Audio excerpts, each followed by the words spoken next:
Bienvenidas, bienvenidos a Observatorio Cotidiano. Bueno, usted lo ha escuchado en las noticias y probablemente lo ha leído. El presidente de la República hace algunas semanas presentó un proyecto, todavía es un proyecto, una iniciativa de ley de amnistía. Y esta iniciativa ha generado un debate entre los expertos, pero desde nuestro punto de vista aquí en Observatorio es un tema que merece llegar también a la mesa de quienes no son como ustedes, abogadas, abogados penalistas. Y quizá lo primero, Pati, que te preguntaría es, ¿qué es una ley de amnistía? O sea, ¿qué es esta figura de la amnistía? ¿En qué consiste desde el punto de vista jurídico? Y por supuesto desde el punto de vista también de sus efectos prácticos. Bueno, una ley de amnistía, para que las personas nos entiendan, a los abogados, es el perdón del Estado por la comisión de ciertos delitos a un grupo de personas también determinadas que han cometido esos delitos. Esa es una ley de amnistía. ¿Quién promueve la ley de amnistía? Bueno, el Ejecutivo Federal, que en este caso está promoviendo una ley de amnistía, y esa ley de amnistía la aprueba finalmente el Poder Legislativo. Ok, y es el Ejecutivo el que promueve la ley, eso ya lo vimos en las noticias, pero también es el Ejecutivo el que perdona. No, en este caso las reglas se establecen en la ley de amnistía, porque aquí hay que hacer una distinción entre lo que es amnistía e indulto. Los penalistas generalmente decimos que la amnistía, bueno, es el perdón del Estado ante la comisión de delitos, y el indulto es cuando ya se cometió el delito y una persona ya fue sentenciada y se convierte esto en un procedimiento para reconocer en algunas ocasiones la inocencia de alguien que fue sentenciado injustamente, que es una parte que viene en este proyecto de ley de amnistía, donde el presidente se confunden un poco. Exactamente, hay una confusión. Yo creo que hay una confusión muy clara en cuanto a lo que es amnistía y lo que debería ser un reconocimiento de inocencia. Ok, que es que no es perdón porque en realidad hubo un error del Estado y se condenó a alguien injustamente, sí, y entonces en ese caso se le indulta. Sí, porque en la exposición de motivos de este proyecto de ley de amnistía se habla de que hubo deficiencias en la defensa de las personas. Y eso sería más bien indulto y no amnistía. Exacto. Muy bien. ¿Quiénes son las personas que podrían verse beneficiadas? ¿Cuáles son los delitos que están contemplados como posibles, digamos, perdonables, déjame decirlo así? ¿Y quiénes son potencialmente las personas que hoy se encuentran, entiendo, privadas de la libertad y que podrían eventualmente ser liberadas? La exposición de motivos señala que hay tres grupos a los cuales está dirigido, que son mujeres, jóvenes e indígenas. Esos son los tres sectores.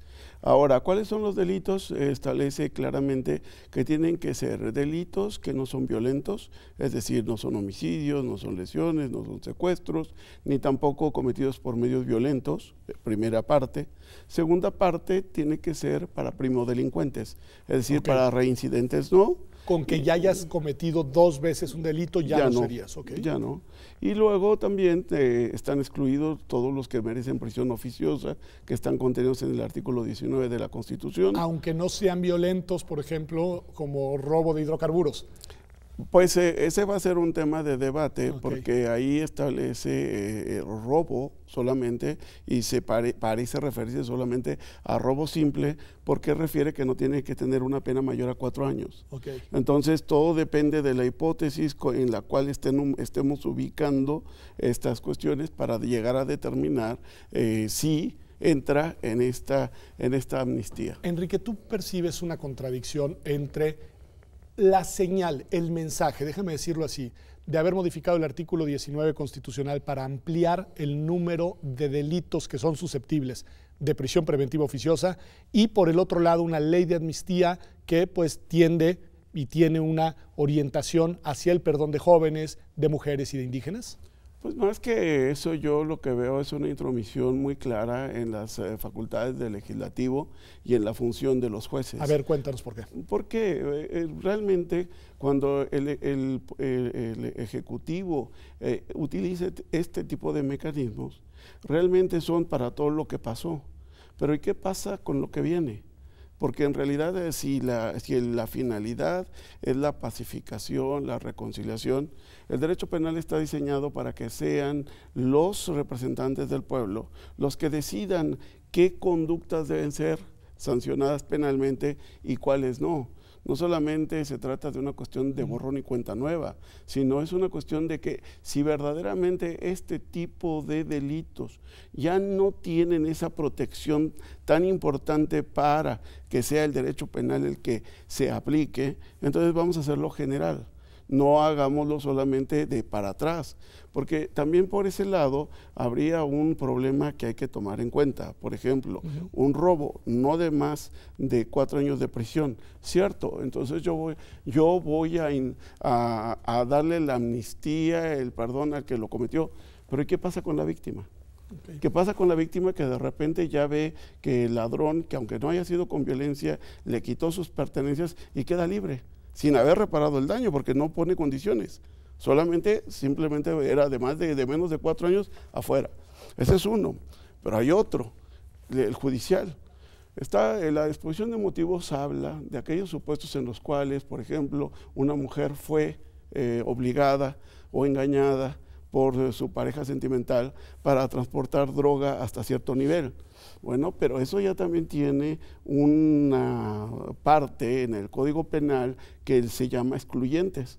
Es decir, cuando hay un miedo grave o temor fundado, opera el precepto del artículo 15 del Código Penal que dice que son causas excluyentes del delito y está previsto el miedo grave o temor fundado. Y quien lo debe de decidir es un juez, claro, es un no juez, el Poder Ejecutivo. Exacto, y si no sabía que llevaba la droga, bueno, pues entonces estamos ante un supuesto de error de tipo, que eso lo decimos los penalistas, cuando alguien no sabe que está llevando algo que es, por ejemplo, en este caso, droga. ¿Qué quiere decir? Que eso también está poniendo en tela de juicio las resoluciones de los jueces.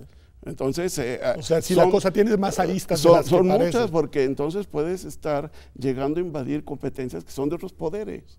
Una de las cosas que se han dicho, en esta lógica también de nuevo del diseño de los poderes, es que por su naturaleza de iniciativa de ley federal, en realidad su impacto y su alcance es muy limitado, que son muy pocas las personas privadas de libertad en los supuestos que aquí nos han explicado, que lo están por delitos cometidos en el ámbito federal, déjame decirlo así, y que entonces lo que tendría que suceder, Patricia, además tú has sido procuradora en una entidad federativa, es que las entidades federativas adopten leyes de amnistía. De hecho, entiendo que eso está contemplado también en la iniciativa.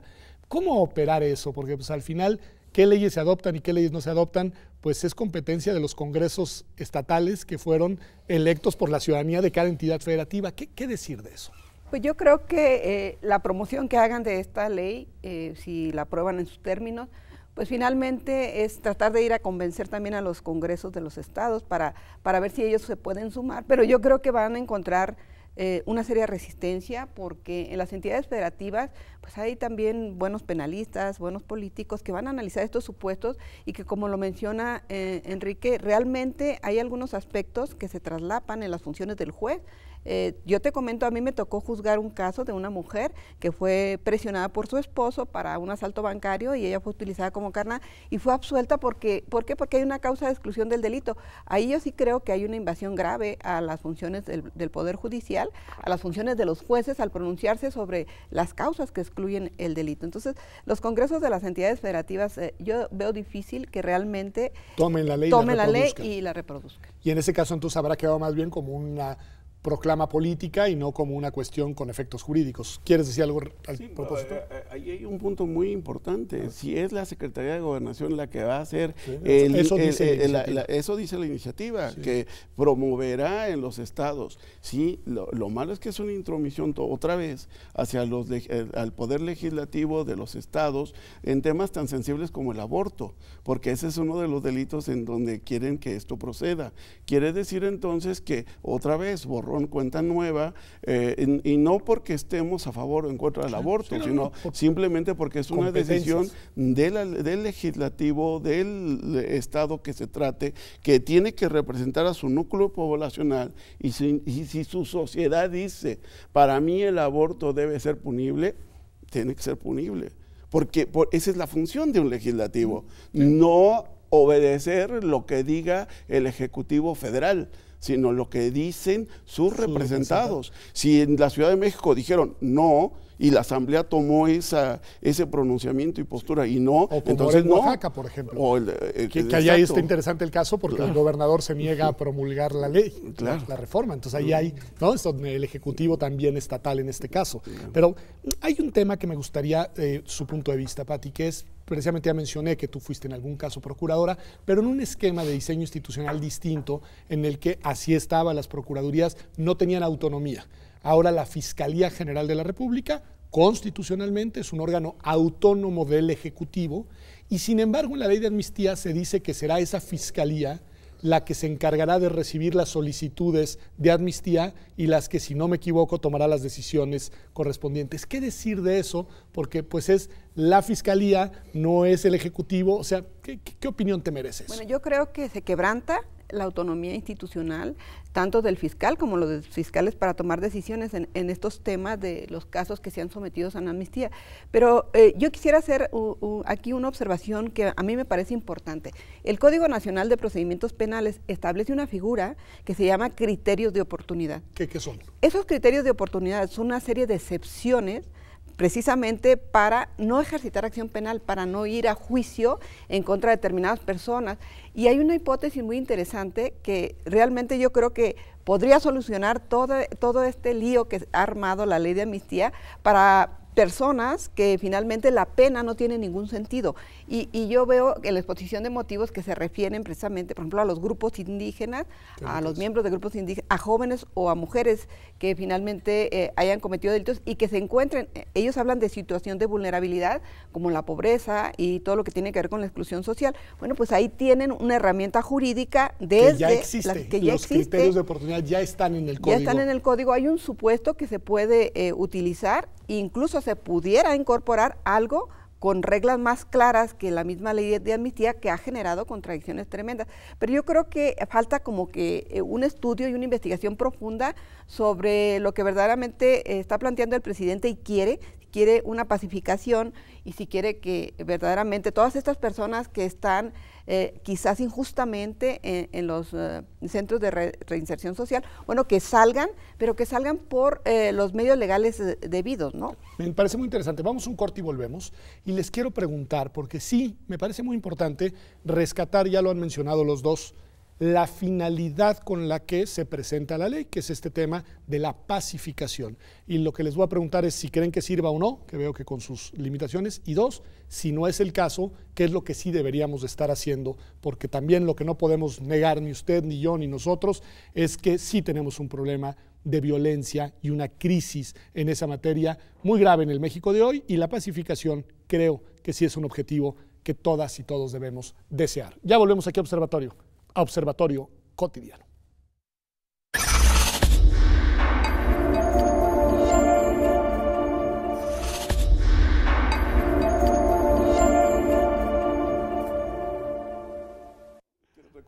Ya estamos de vuelta aquí en Observatorio Cotidiano. Estamos platicando de esta ley de amnistía que ha sido propuesta por el presidente de la República y que desde el punto de vista, por lo que estoy viendo, del derecho penal tiene sus problemas. Decían ustedes, con esto cerré el bloque, que la finalidad de esta ley, según las palabras del propio presidente, es la pacificación del país, y decía yo que es una pacificación que sí nos urge, Enrique. ¿Sirve o no sirve en esta dirección? Y si no sirve la ley de amnistía, ¿qué sí podría servir para lograr la tan anhelada paz social en México? Bueno, son medidas de política social que deberían ser las aplicables, la educación, que es muy importante, un pueblo culto y que llega a tener estándares universitarios, va a ser un pueblo que va a generar tecnología, y esa tecnología es la que hoy en día realmente es la fuente de la riqueza, no los recursos naturales, medidas económicas, de proyección hacia más fuentes de trabajo, ideología, policía, esos son los que realmente previenen la comisión del delito. Más sociales, estructurales. Son estructurales, pero son de largo tiempo. Okay. Entonces, una medida solamente de esta naturaleza, pues puede paliar realmente por el momento algo que sucedió, pero también descuida los derechos humanos que pueda tener la víctima, porque el derecho victimal también es una parte muy importante. Tiene que haber, si queremos verdaderamente una pacificación, tiene que haber reconciliación entre todos los sectores. No podemos hablar ya de un México dividido de favorezco a unos y desprotejo a otros. Este es un gran problema. Una verdadera pacificación solamente se logra cuando ambas partes quedan conformes. Okay. No, me parece muy, muy importante tu opinión, Pati. Sí, y yo creo que esa reconciliación que quiere el presidente, yo observo que él sabe qué quiere, pero no sabe cómo. Y el cómo, efectivamente, lo ha destacado Enrique, la reconciliación es entre dos personas. Cuando hay un conflicto penal de esta naturaleza, entre personas que finalmente a veces ni se conocen, pues la víctima, los derechos de las víctimas tienen que ser protegidos. Y cuando se creó el sistema penal acusatorio en México, precisamente se pensó en eso, se pensó en bajar la violencia. Se nos olvida, ¿verdad? Sí, se nos olvida que se pensó en eso y se crearon las herramientas para eso, pero no se les ha dado ni siquiera a partir de la política pública los recursos suficientes para que se expandan en el país. ¿De qué estoy hablando? Pues de la justicia penal alternativa, donde los conflictos se solucionan de una manera diferente. Este tipo de grupos de personas vulnerables con delitos de menor cuantía, ya no vas al juez para que las lleven a prisión, sino que encuentras otra manera de solucionar. Por ejemplo, los grandes círculos de mediación, de justicia restaurativa. La justicia restaurativa es la herramienta más eficaz que han utilizado otros países para la reconciliación, para promover la cultura de la paz, para bajar los índices de violencia en los grupos comunitarios. En los mismos grupos étnicos se practica ya la mediación o la justicia restaurativa principalmente. Entonces yo creo que aquí, más que nada, lo que tenían que haber reformado y haber fortalecido es esta ley nacional que se tiene de mecanismos alternos de solución de controversias y bajarla a todas las áreas de los distintos sectores sociales, a las universidades, a los grupos étnicos a través de ciertas instancias, a los mismos sectores empresariales, a muchos grupos que finalmente promuevan una cultura de la paz y resuelvan conflictos cotidianos de comisiones de delitos, obviamente delitos menores, de menor cuantía, no graves, delitos de distinta naturaleza, pero que no estén contemplados en el artículo 19 constitucional. Pero qué interesante es esto, ¿no? Hemos hablado de 3 puntos, uno ya para el judicial, en donde pudiera el Poder Judicial aplicar todas estas excluyentes del 15, otra que es la procesal, pero hay una más importante, que es la misma actuación de la Fiscalía General de la República. Porque la Fiscalía, no hay que olvidar que sigue siendo como Ministerio Público una institución de buena fe. ¿Qué quiere decir eso? Que la misma Fiscalía, cuando ve que hay una de las excluyentes de delito, ni necesitaría llegar a mecanismos alternativos, ni esperar a que el juez actúe. Por ejemplo, yo ya puse varios ejemplos, pero podría poner otro más. Cuando está viendo que se trata de una persona, de una comunidad indígena, que no sabía que lo que hacía estaba prohibido, a mí en mi práctica profesional me tocó tener un asunto en el Reclusorio Oriente, de un indígena que tenía relaciones sexuales con su hija. Pero el señor no sabía, porque de acuerdo con sus usos y costumbres, eso solamente requería de pedirle permiso a su esposa, que la hija quisiera y ya estaba. El incesto estaba dado, sí, claro, pero él no sabía que estaba prohibido. ¿A quién se le reprocha que no lo supiera? ¿A él o al Estado que no fue capaz de hacer llegar ese mensaje de prohibición hasta su comunidad? Esto en el derecho penal se llama error de prohibición. Yo no sé qué está prohibido. Por tanto, entonces, hay un excluyente que está establecida en el 15. Fiscalía puede... Y claro que la Fiscalía, como institución de buena fe, tiene que decir, a ver, este señor es claramente que no sabía. No basta con que diga, no, yo no sé, no, pero es que la labor de la Fiscalía es investigar. No es una persona que tiene que ejercitar siempre ese poder estatal de llevar a una persona a juicio y a la cárcel. No, tiene como representante social. O sea, lo que me están diciendo, y lo pregunto así directo, después de escucharlos, es que ya contamos con los instrumentos jurídicos que en buena medida están fincados en aquella famosa reforma de 2008 en materia de justicia penal, pero que tienen otro tipo de desarrollos y que podríamos con esas plataformas lograr el objetivo que busca el presidente de la pacificación sin la necesidad de la ley de amnistía. ¿Estoy en lo correcto, Pati?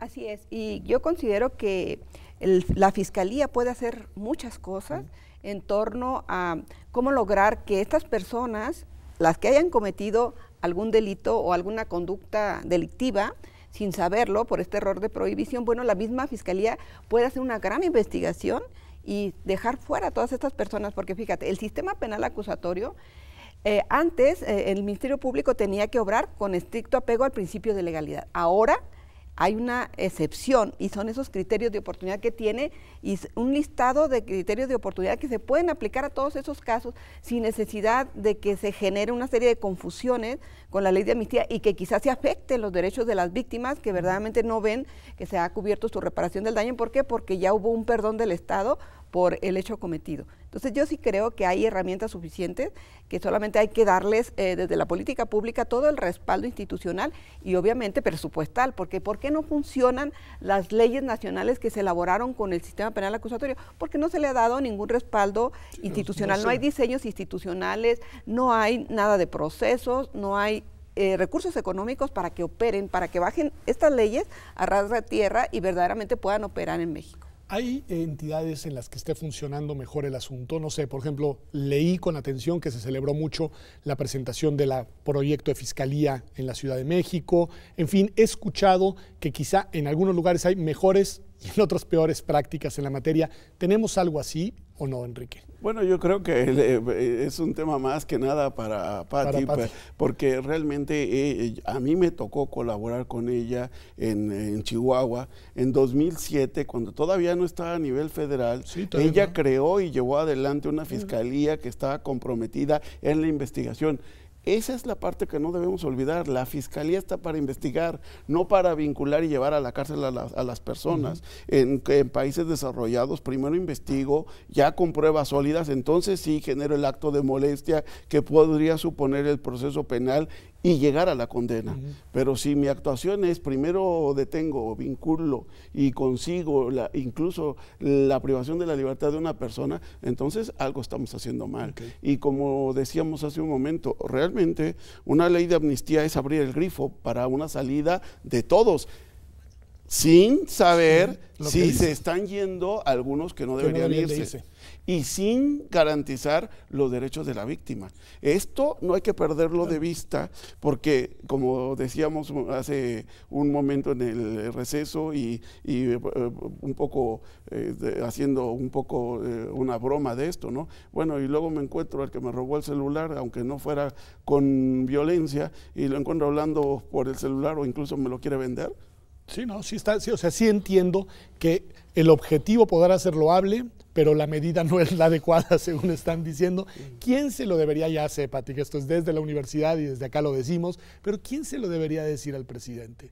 Bueno, yo creo que todos sus colaboradores, porque tiene gente calificada, estudiosa, inteligente, y pues a mí me parece muy grave que permanezcan omisos ante este tipo de planteamientos. Lo que comenta Enrique del antes y el después de una ley de amnistía.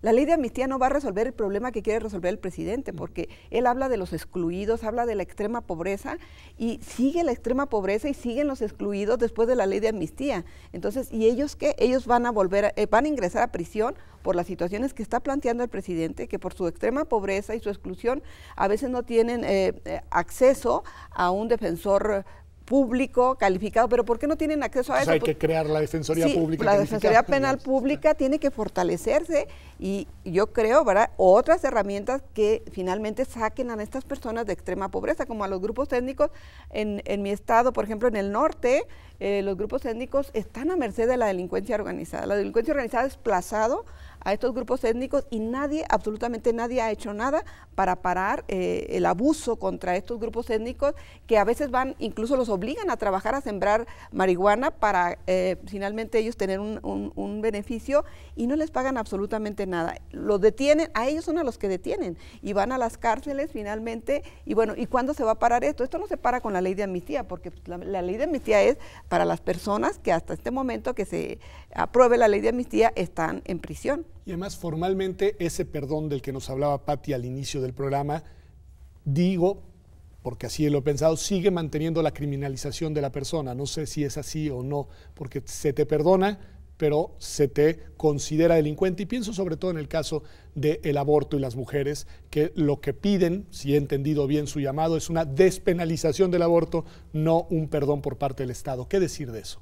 Sí, pues yo considero un poco en el sentido de que, Pati, realmente cuando damos una amnistía es por una condición específica, pero que con eso va a terminar, y eso lo tenemos muy claro en el 94, con esta ley de amnistía para el movimiento del ejército zapatista. Era una condición específica que con eso terminaba, pero aquí no es que termine, la marginación sigue, pues todas estas cuestiones de extrema pobreza siguen, el problema de que haya mujeres que son ahora sancionadas por haber abortado, sigue, porque también sus condiciones socioculturales se mantienen. Entonces yo coincido totalmente con lo que dice Pati. Si queremos realmente terminar estos problemas, hay que atacar el origen de los problemas y no simplemente generar una ley que puede generar más injusticias que justicia. Pues muchísimas gracias a los dos, lo han dicho con mucha claridad, con mucha objetividad y con mucho rigor técnico, y eso se los agradezco, y les agradezco la combinación entre la claridad y el rigor técnico, porque luego los abogados no nos sale muy bien el asunto y ustedes además penalistas, pero no me dejará usted mentir, a mí me ha quedado muy claro por qué no esta medida, aunque sí todos estemos y todas a favor del objetivo de la pacificación de México. Esto ha sido Observatorio Cotidiano. Nos vemos aquí, como todos los martes, la próxima semana en TV UNAM.